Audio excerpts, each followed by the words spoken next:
सम्पूर्णमा राधे राधे। आज हामीहरू मेष राशि भएका व्यक्तिहरूको स्वभावको विषयमा, काम गर्ने तरिकाको विषयमा चर्चा परिचर्चा गर्नेछौँ। मेष भनेको सर्वप्रथम त संस्कृतको शब्द हो। भेडालाई नै संस्कृतमा मेष भनिन्छ, इङ्ग्लिसमा एरिस पनि भनिन्छ। मेष राशि भएका व्यक्तिहरूलाई मन परेको काम, मन परेका कुराहरू, मन परेका आदेशहरू झट्टपट्ट गर्ने स्वभावका हुन्छन्। मेष राशि भएका व्यक्तिहरूलाई दुनियाँले के भन्दैछ, दुनियाँले के गर्दैछ, फलानुले के भन्छ, ढिस्कानुले के भन्छ, त्यो मतलब राख्दैन, त्यो फरक पनि पर्दैन। किनभने मेष राशिमा लिडरसिप भएर मङ्गलले काम गरिरहेको हुन्छ। मङ्गल रुलर भएर बसेको छ। मङ्गल भनेको वरियर पनि हो, सेनापति। जो व्यक्तिको मेष राशि छ, मङ्गल सेनापति भएर बसेको हुन्छ। त्यस्ता मेष राशि भएका व्यक्तिहरूलाई कसैले नराम्रो भन्छ, झगडा गर्न खोज्छ, गाली गलौज गर्छ भने हातपात उठाउनको लागि पनि पछि सर्दैनन्।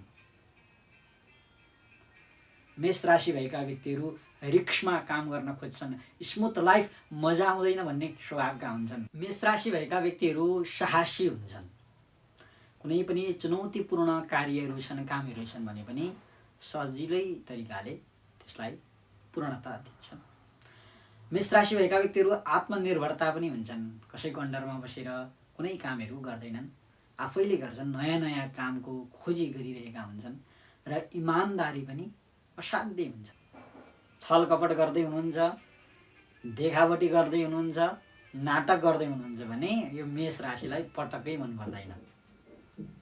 पहिलो नम्बरमा। दोस्रो नम्बरमा कसैको अन्डरमा बस्न चाहँदैन। जे गर्छ आफू एक्लो भएर, निडर भएर गर्न इच्छा जगाउँछ। स्वतन्त्र भएर व्यापार बिजनेस गर्न चाहन्छ। र अर्को कुरा, मेष राशि भएका व्यक्तिहरूलाई कुनै पनि काम ढिला हुँदैछ, सुस्त काम अगाडि बढ्दैछ भने त्यो पनि पटक्कै मन पर्दैन। ढिला सुस्ती पटक्कै मन पर्दैन। मेष राशिले दुनियाँमा अगाडि बढ्नु छ भने, आफू सक्षम हुनु छ भने मङ्गलबारको व्रत, हनुमानजीको पूजा आराधना एवं रातो वस्त्रहरू, रातो वस्तुहरू दान गर्नुपर्ने हुन्छ। अनि हजुरहरूको चाहिँ कुन कुन राशि हो त? कमेन्ट गर्न नभुल्नु होला। आफ्नो राशि हजुरहरूले कमेन्ट गर्न सक्नुहुनेछ।